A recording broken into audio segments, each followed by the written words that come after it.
अस्सलामुअलैकुम वरहमतुल्लाहि वबरकातुहू। दोस्तों, एक और बहुत ही बेहतरीन वीडियो में आप सबको खुशामदीद। ये एक हमारी एक बहन की वीडियो है जिन्होंने इस्लाम कबूल किया है दोस्तों, और तकरीबन उसकी ज़िंदगी में यानी कि इस जवानी में और मतलब कि इतने सख्त हालात और कितनी मुश्किलात उस पर आई है, तो उन्होंने अपना मुकम्मल ये वाक़या जो है वो बयान किया है और इंतहाई तफसील से बयान किया है। तो इंतहाई दोस्तों एक बेहतरीन वीडियो है।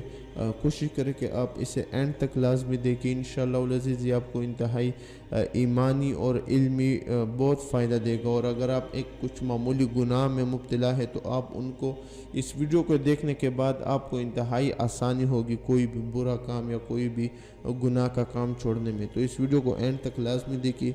इस पर काफ़ी मेहनत भी हुई, इसका उर्दू सबटाइटल लिखी है हमने, और ये इंशाअल्लाह अज़ीज़ आपको बहुत पसंद आएगी। इस वीडियो को एंड तक लाजमी देखिए और एंड तक देखने के बाद आपने इसके बारे में अपनी राय हमें कमेंट ज़रूर करें। My name is Maya Wallace. I was born in 1988 in Glasgow. I grew up initially with my mother and father, who were both social workers. And after a few years, we moved to the west of the city with just my mum and my brother. Initially, my childhood was quite lonely, so I didn't have a wide social circle. It was very small, so I would spend my days at school, and after school I would come home. So then it would just be me, my mum and my brother. And what I would do, we'd watch TV. That was a big feature in our childhood. We didn't do a lot of outdoor activities in the sense of things that you would go and pay to do. What we would do would be making jewellery, playing with my dolls. I was very active in lots of sports, gymnastics, athletics. I enjoyed a lot of outings with my mum, biking, home baking, things like this. In summer, I became very active, so I'd go and stay with my grandmother and my grandfather in Ayrshire, and it was activity after activity, which I loved. We would go swimming every single day, we would go into town, we would go shopping, we would do more baking, which I loved because my gran is an amazing cook. I didn't have any religious views as a child. We didn't grow up with a religion, so there was no Bible in the house, no Quran, there was nothing like that. My family is my wider family, so my aunts and uncles, they're scientists, so a lot of the views that I had maybe came from them. So there was no impact, do I believe in God, is there a God? There was no such discussions. I found out when I was much older, speaking to my mum about religion, that apparently I used to go to Sunday school, but I have no recollection of that whatsoever. So in high school I took religious education, much to the dismay of my teachers. I decided to switch subjects because I wanted to learn a little bit more about religion. At this stage I had a desire to get some answers, not to adopt a religion, not to become Christian or Sikh or Catholic. It was just to find the answers to these questions I had since I was a young girl. Now at school, I didn't get those answers. The religions that they taught, they didn't make any logical sense. And I thought, why would I have faith? This is from God. Because surely God should be able to explain to me simply the answers. So my high school didn't teach Islam. At the time, it was quite superficial. They said that they couldn't teach Islam because they didn't have a religious education teacher who'd studied that religion. Either way, I was happy. To me, it wasn't a real religion, it was barbaric. The Muslims were crazy nutcases. They were just people that would terrorise innocent people, they would blow up buildings. So for me, I was glad. I didn't think that I would ever become Muslim, that I would ever entertain the idea of Islam. So it's quite ironic now. I am a Muslim. I had no interaction with people of other ethnicities, of other religions. There was perhaps 2 or 3 students in my school, but they were very westernised. They had adopted our culture, so I had no real ability to see what really is Islam, what is a Muslim. So from there on in I thought, well, I've learned about the real religions, they're a load of rubbish, I don't believe in them, so I just carried on. I just became a normal Scottish teenager. I done what you would expect of any sort of British teenager. I went out clubbing, I drank alcohol, just had a laugh. There was no point to it. Looking back, I just think at that time I thought that's what you did with your life, but to me now it just seems pointless. And where my journey into Islam began was in 2005, I started working in a call centre. And in that call centre, it was predominantly Pakistani people that were in there that were Muslims. And they were not crazy. They were not anything that I had imagined, that the media had portrayed. And in actual fact, they became my best friends. And this is the first time I felt I had real, true friendship, where these people really cared for me, I really cared for them. And there was a group of us. So there was Saima, there was Shakila, there was Talib, Nabil and Atif. And it was us lot together, and I would just, initially it was just, I was interacting with them and we would just do normal things, go to the cinema, we would go out for meals. But one thing that stood out to me was the fact that what they done was very respectful. They had a lot of respect for themselves, they wanted to have a good image. There was a lot of things they wouldn't do. So they wouldn't come out clubbing with me. You know, once I had a birthday, I invited them and they declined and I couldn't understand why. So slowly, it was just their behaviours, their mannerisms that introduced me to Islam. When I was working in the call centre with the other Muslims, one of the most profound moments for me was actually during Ramadan, and I remember the moment sort of very clearly. We were in the Avon's office in Baird Street, and my group of friends that I'd mentioned earlier, they were fasting and they were about to open their fast. And Saima, she actually handed me a box of spring rolls that her mother had made, and she offered them to me if I wanted some. And to me that was just such a profound moment. You know, here I am having eaten all day, probably not even realising, you know, drinking in front of them, having water or something, and they're offering me food. They're breaking their fast with me. And that was a really profound moment for me. So something happened in that moment. I became curious. What are these Muslims doing? They're starving themselves and giving their food away to me. Like, who am I? Why are they doing this? And then I started having questions. You know, what is Islam? Why are they Muslim? You know, are these kind attributes that they have, their upbringing? Is it just these specific people? Is it part of Islam? What is it? And so I started to ask them questions. I started to inquire, be inquisitive. And something that really shook me is that they weren't proud. Well, I think this, or I feel this, or I know that. They said, this is what the Quran says, this is what the Sunnah says, this is what the Hadith says. They had proof for everything. And never at any point did they say to me, just believe, just have faith, we know this is the truth. They didn't tell me that, they gave me the answers, and when they didn't know the answers, they would go and find out, and they would be humble enough to admit, I don't know, I can't answer that, I can't tell you. So here I was, standing Islam in the face, and it was the truth. I couldn't deny it was the truth. But I wasn't ready to accept being a Muslim. I never wanted to adopt a religion, I just wanted to know the answers, and I thought that would be enough. But in learning about Islam, I realised that believing is not enough. Islam is a way of life. They've got their own economical, political, social, legal system. If I was to become a Muslim, if I was to adopt that identity, everything I'd ever known would have to change. But I didn't know if I could commit to being Muslim. I didn't know if I could commit to what Islam required from me. So I had what I would call a trial period. And I was going to try and see if I could do what Islam required of me. So initially it was simple things for me, like stopping eating haram meat.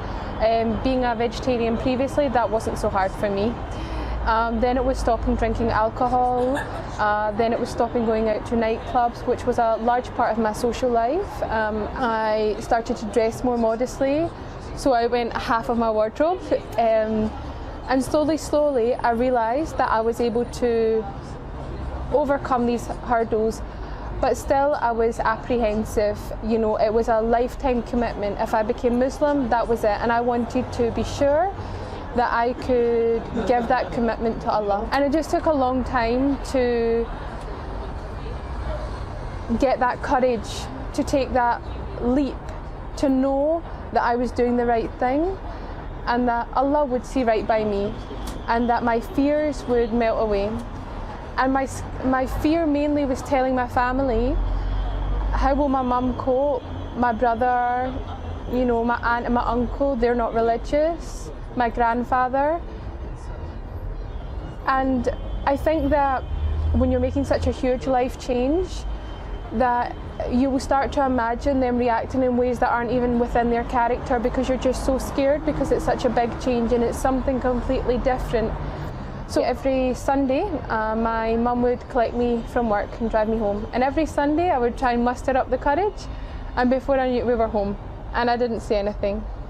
And this would happen week after week after week. I felt like it was never going to end. Sunday was my day of torment. But then Ramadan was coming, and I knew that I wanted to embrace my Islam during Ramadan. I wanted to fast for that month. I wanted to be in that environment. So a few weeks before, I just mustered up the courage and told her. And alhamdulillah, she accepted it. She just questioned why, but we didn't have a long discussion. We're not a family for having in-depth conversations, but I told her, and the relief, it just washed over me. It made me feel silly. I've been worrying all this time, and it went really well. I went with my friends, some of my very good friends, Sam as well, Sam, and we went to Glasgow Central Mosque. And I took my Shahada through tears of joy. We were all crying, it was so emotional, and it was an experience that I wasn't expecting. We went, and at first we were told to go to the study room, and I would take my Shahada there with the Imam. I wanted to do it properly. I didn't want to do it just with 2 witnesses, which is all the requirement. I wanted to do it in the mosque, let everyone know, get a certificate, I'm Muslim. I found the answers. So we went, and the Imam sat me down. He started asking me strange questions. Why do you want to become Muslim? Is someone forcing you? Do you want to do it? And I'm like, yeah, that's why I came. Please just let me take my Shahada. So he just obviously wanted to make sure I knew what Islam is, I knew what being Muslim meant. And then that day, after I prayed, it was the Jummah Friday prayer. So we went and we prayed, and I remember feeling so nervous because of all the things I had learned. I didn't know how to pray Jummah. So I was standing there and my nerves, and I started to forget the prayers and the recitation that I'd learned. So I'm copying my friend, and I'm like, am I allowed to be looking at her out the corner of my eye? And we prayed. And that day was very emotional. The Imam gave a speech, and he was saying how there was a birth. That was me, which I found out later because I'm a revert to Islam. I'm a newborn in the eyes of Allah. There was also a marriage and a death in that whole time that I was there. So in 2009, I finally reverted to Islam. I did change my name for 2 reasons. One, I wasn't too fond of my original name, but also I wanted something with a bit more meaning. So I chose the name Maya, as originally called Robin. My journey to Islam, to becoming Muslim, was very easy. I had a lot of support. I had a lot of friends around me. Even my own family my mother, my brother, they were very supportive of me. I remember when I went to take my Shahada, my mum was calling me just to make sure, good luck, hope everything goes okay. But where my struggles really began was when I started to go to an Islamic class, and I met other sisters. And this is where I learned about the proper attire, that we should be covered. And for a long time, I thought, I don't want to cover. My hair is so beautiful. I don't want it to go away. But slowly, I started to educate myself. I started to learn a lot more about what hijab is, what is the purpose of it. And one of my friends gave me just a silly little analogy. They said, I've got 2 sweets, one covered, one uncovered, and I dropped them on the floor. Which one would you eat? Which one would you take? I said, the one with the cover, of course. And they said, well, that's how we view our women in Islam. They are the most precious thing to us. Of course, we would want them to be covered. And this is not something that I was being told what men want, but this is what Allah wants. This is our protection. This is our safety. And I didn't want to go out without it. For me, I loved hijab by this point. I'd found a love for hijab, I'd found a love for covering. I understood the reasons behind it, and I wanted to fulfill that obligation to Allah. But I was scared to tell my mum. So I was standing in the kitchen and I was ironing my hijab, and I tell her I'll wear hijab now. And she got very angry and she was crying. And it was so painful for me. And she's saying, this is oppression. And at this point, I'm not eloquent. I can't explain to her. I have the knowledge, but to give it to her, I don't know where to start. I don't know the right place. And I'm just shouting back, no, it's not. So I remember walking out of the house and going to my back garden, and I was in floods of tears and I was crying my heart out. And I phoned Zara, who had now become my Islamic teacher, mashallah, she's very good. And I'm crying to her and I said to her, Zara, I have to take it off, I can't do this anymore. And she gave me so much comfort and so much love and so much strength. She said to me, Allah will never give you a test that you cannot bear. There will never be something in your life that you cannot overcome. It is there for a reason. So I found a lot of comfort in her words, and I put it on and I wore it and I left the house. And my end point with my wider family came when it was my graduation, and my mother and my aunt and my uncle came, and I was hiding from them. I was in my graduation gown. I was wearing this big black graduation cloak and a black hijab, and I was just all black. And I was nervous. I was so nervous. And it was about to begin, so I said, okay, we need to take our seats now, but I'll see you afterwards. I just wanted to get it over and done with. I thought, look, when they see me walk across the stage, they'll see the hijab, maybe they'll talk about it, and then I won't need to be there when she sees it for the first time. I won't see that initial moment. And alhamdulillah, that's what happened. It was too late for them to come and greet me before, so I went upstage, I accepted my award, and I came down. And I could see in their faces that they had some apprehension. They were shocked, but they accepted it. My grandfather's not a man of many words. So when I went to see him, he'd been informed, I believe, by my family that I was Muslim and that I covered. And we've never spoken about it, me and my grandfather. And what he done, he says to me, all of your grandmother's scarves are upstairs in the bottom drawer, and I've looked them all out, and they're all there for you, you know, for your. And he wouldn't say anything, he just went, for your.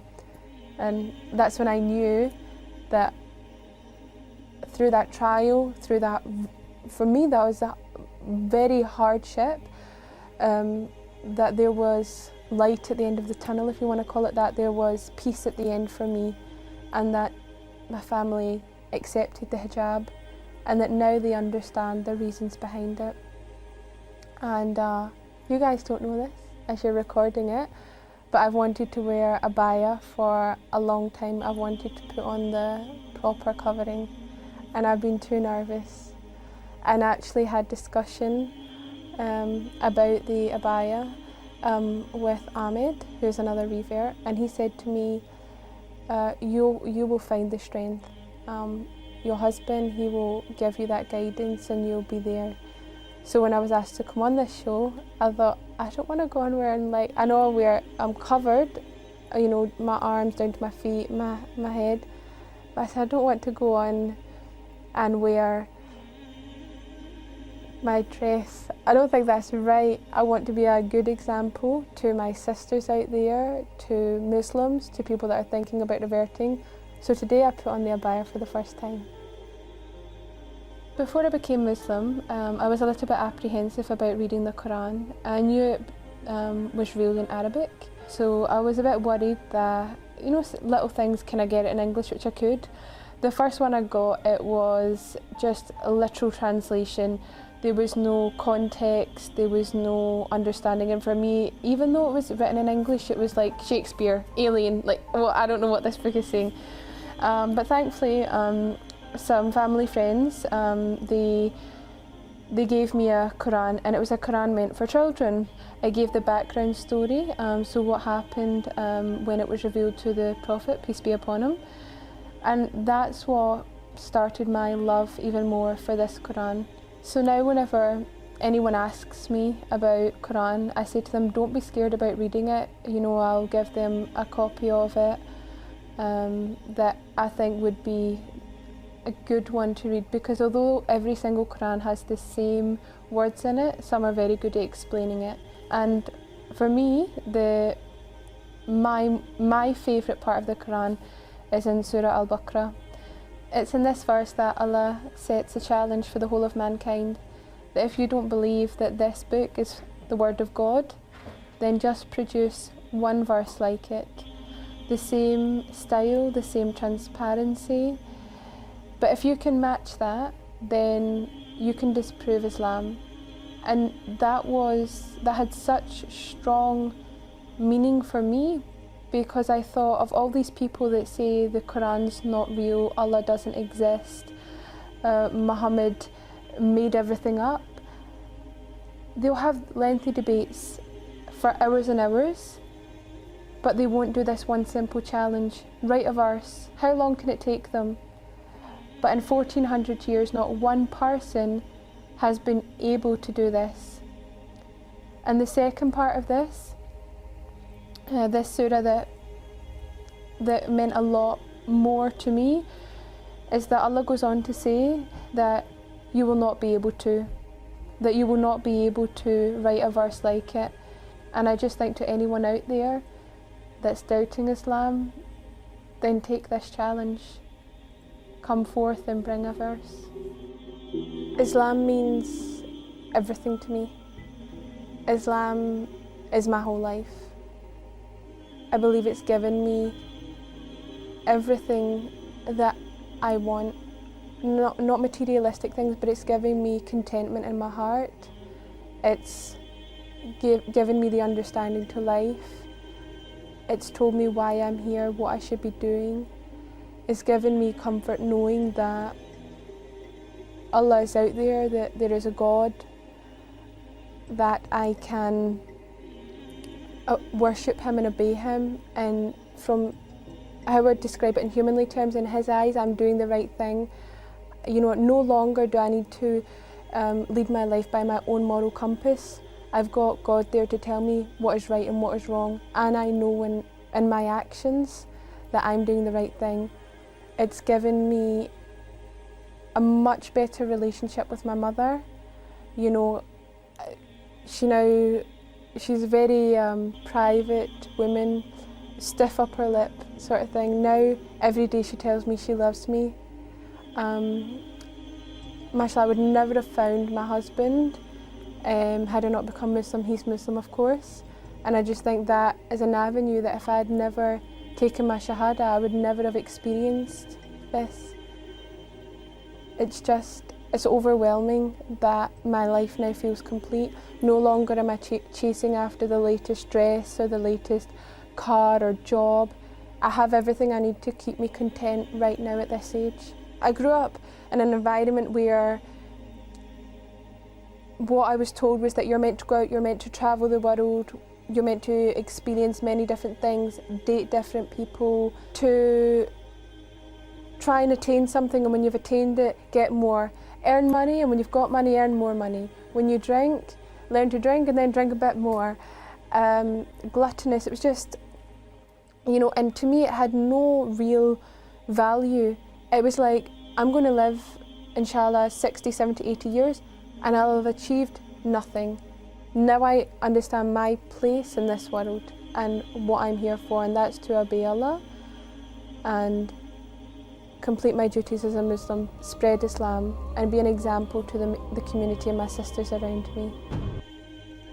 तो दोस्तों, video आप लोगों ने देख ली, और अल्लाह से हमारी दुआ है कि अल्लाह इस बहन को, अल्लाह इनको इस्तिकामत नसीब फरमाए, और अल्लाह इनको इनके इस बेहतरीन اور اس جرأتمندانہ فیصلے پر اللہ ان کو جنت الفردوس عطا فرمائے، اور اللہ ان کی اس ویڈیو کو اور بھی باقی سارے لوگوں کی ہدایت کا سبب بنائے، اور اس طرح کے باقی بہت بہترین ویڈیوز میرے چینل پر آلریڈی اپلوڈ ہے، لیکن یہ ایک نوجوان عورت، اور پھر یعنی کہ ہم عام طور پر ہمارا یہ ایک تاثر دیا جاتا ہے کہ عورت جو ہے وہ کم عقل ہوتی ہے یا پھر وہ، لیکن اس طرح کے واقعات سن کر انسان حیران رہ جاتا ہے۔ تو بہت بہترین ویڈیو تھی ماشاءاللہ، اور امید کرتا ہوں کہ آپ کو بھی میری طرح پسند آئی ہوگی۔ دوستو مجھے اس طرح کے واقعات بہت پسند آتے ہیں، وہ اس لیے دوستو کہ اس سے انسان عبرت حاصل کر سکتا ہے، یعنی کہ ایک انسان جو پیدا غیر مسلم گھرانے میں ہوا ہو، اس کی زندگی اس طرح گزری ہو، اور پھر وہ اس ایک وقت میں وہ پھر اپنا ایک فیصلہ کر کے وہ اسلام قبول کر لے، اور وہ اپنی مرضی اللہ کی مرضی پر مطلب کہ سپرد کرے، اور اللہ کا قانون اپنے اوپر مان لے، اللہ کا حکم اپنے اوپر مان لیتی ہے یا لیتا ہے، جو بھی ہو، مرد یا عورت دونوں، اور اس کے بعد وہ اس کے تحت زندگی گزارتا ہے۔ تو دوستو آپ لوگ خود سوچیں کہ ہم ایک چھوٹی سی گناہ میں جب گناہ کے عادی ہوتے ہیں تو اس گناہ کو ہم نہیں چھوڑ سکتے، تو اور یہ لوگ جو ہے یہ اللہ کے لیے اتنی بہت بڑی قربانی دے رہے تھے۔ تو کبھی کبھار وہ ڈاکٹر سافر احمد کی وہ جو قرآن کی ایک آیت وہ بیان کرتے تھے، وہ مجھے بہت ذہن میں آتا ہے کہ اللہ تعالیٰ جس میں فرماتا ہے کہ اے لوگوں، وہ ذمہ واری جو میں نے تمہیں دی ہے، اگر تم وہ نہیں نبھاتے تو ہم کچھ اور لوگوں کو پیدا کر لیں گے، اور وہ اللہ کے دین گے، اور وہ اللہ کے دین کی دعوت اور تبلیغ کریں گے، اور آپ جو ہے وہ اب اللہ کے دین کی یعنی کہ وہ حق جو ہے وہ ادا کریں گے، اور آپ پیچھے ہٹ جائیں گے۔ تو میں اس آیت سے کافی ڈرتا ہوں، کیونکہ دوستو بہت سارے اس طرح کے جو لوگ ہیں جو انگریز ہیں، انہوں نے اسلام قبول کر لیا، یہ پھر لوگوں کو اسلام کی دعوت دیتے بغیر کسی فرقہ واریت، بغیر کسی اور تعصب کے۔ لیکن ہمارے ہاں ایشیا کے جو ممالک پاکستان یا افغانستان یا بھارت، یہاں پر یہ فرقہ وارانہ تعصب بہت زیادہ ہے، یہاں پر یہ احتجاج اور یہ دھرنے اور تنظیمیں اور یہ چیزیں بہت زیادہ ہے، ورنہ ان یورپی ممالک، ان سعودی عرب، ان ممالک میں اگر دیکھیں تو کوئی فرقہ واریت نہیں ہوتی، کوئی احتجاجی دھرنے نہیں ہوتے، کوئی کچھ اور نہیں ہوتا۔ تو اس لیے وہاں پر جو مسلمان ہیں وہ امن میں بھی ہے۔ ہمارے ہاں جو مسلمان ہیں ان پر بھی اللہ کا ایک امتحان ہے، لیکن پھر بھی بہت سارے ایسے اعمال ہیں کرنا بہت ہمارے لیے ضروری ہے۔ تو اس طرح کے باقی بھی بہت سارے خوبصورت واقعات ہیں دوستو، ہمارے چینل پر آپ دیکھ سکتے ہیں۔ انشاءاللہ امید کرتا ہوں کہ آپ کو پسند آئیں گے۔ پھر کسی اور ویڈیو میں انشاءاللہ ملتے، تب تک والسلام۔ اور اس ویڈیو کے بارے میں آپ کی اگر کوئی رائے ہو تو وہ بھی آپ مجھے کمنٹ کے ذریعے ضرور بتائیں۔ والسلام۔